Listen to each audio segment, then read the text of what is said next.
how to download ESign for sideloading IPA file on iPhone. Alright, so let's begin with the video. As you can see there, I have ESign to my iOS device, and how you can install it and how you can use it, just watch the full video. And right now, I'm able to use ESign for sideloading IPA files to my iOS device. Right now, you need a DNS or Queen DNS. As you can see there, I have there the DNS.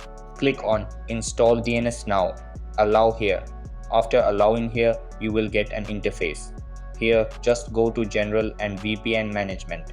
Here, you need to install or verify the Queen DNS to your iOS device. As you can see, I have already. Just you need to click on it. After clicking on it, you will get the installation pop-up. After that, you need to hear certificate. Okay, you also get UID certificate and also certificate management. This is the interface of Total. Right now, what you have to do, just go there and you need to input here the certificate profile.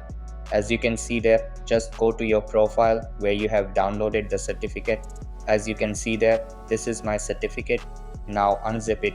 After that, you need to click on it which version you have downloaded the ESign. Just like this, I have downloaded. Import the certificate management. After that, you need to click on it. Here you can see that certificate. So that's how you can do this.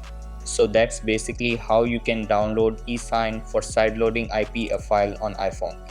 So that's all for this video. Consider subscribing if you find it helpful, and I'll catch you in the next one. Thanks.